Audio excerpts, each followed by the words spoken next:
Hello, everyone, and here we begin my third in the series of recorded lectures, talks. I'm not quite sure how to describe them, but distinctly. We go on from my opinions on my perspective as a human being to the relatively simple topic of infinity and all that is, will, and shall be. Which is a hell of a thing, let me tell you. And many people, I have to say, do not quite grasp the endless nature of infinity. And believe me, it is beyond human comprehension to actually grasp infinity. But think about the perspective of it all. Think about, say, the tiniest unit we have to measure. You know, a quark, even. Which, these quarks, which are so difficult to measure that all we know is that they make up, in some multifinous way, atoms. And these atoms, make up everything we ever know. Think on such a small scale, at the tiniest atom. Now zoom out a slight bit. Don't use space engine, this is all about, the inner mind. Zoom out a slight bit from this one atom. See a chain of atoms going off into the horizon, from this perspective on such a small scale. Now, a little bit further, see a protein, one of uncounted millions of single proteins that, even in themselves, go on infinitely to form, cells. Cells that are composed of thousands, if not millions, of single protein units fused together. Then a single cell, tens, hundreds, millions, trillions, make up a being. And this being could be you, could be your cat, could be your dog, any complex entity. And this complex entity, sits on another complex entity, let's say a house as a small unit of measurement. And this house, sits on a street that itself, sits, on a network of streets in a city, or town, or some gathering of domiciles. And this city is one of many in your country, and this country one of many in your continent, and this continent one of many in the world.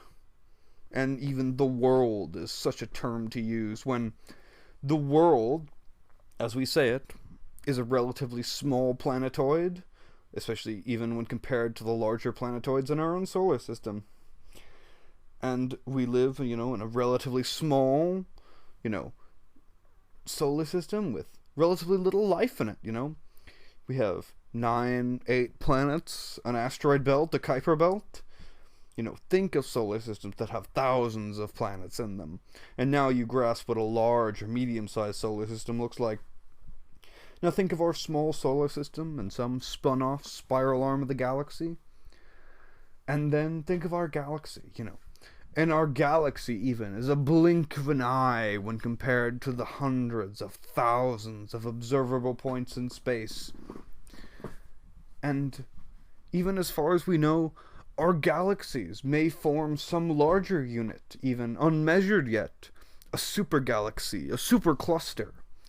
And this is limited, we are limited in our views of this supercluster by the speed of light itself.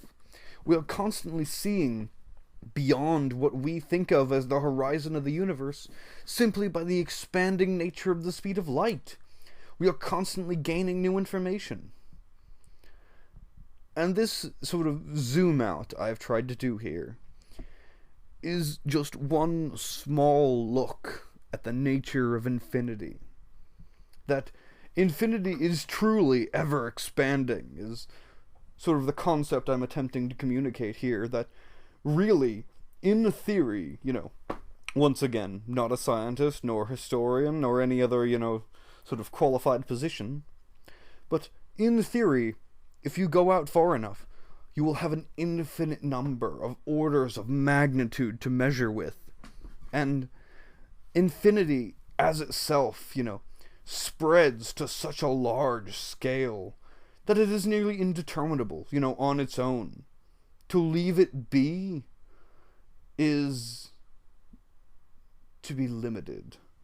Infinity is not some kind of understandable or it's by its very nature non-quantifiable.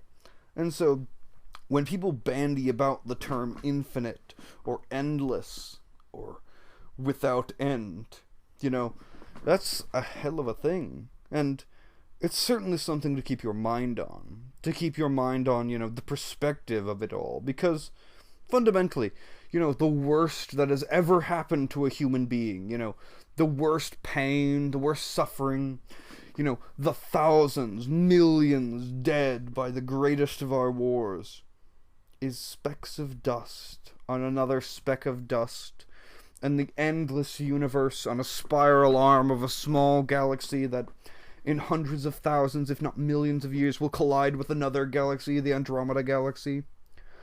And then to think of the shifting nature of it all. It's humbling, even.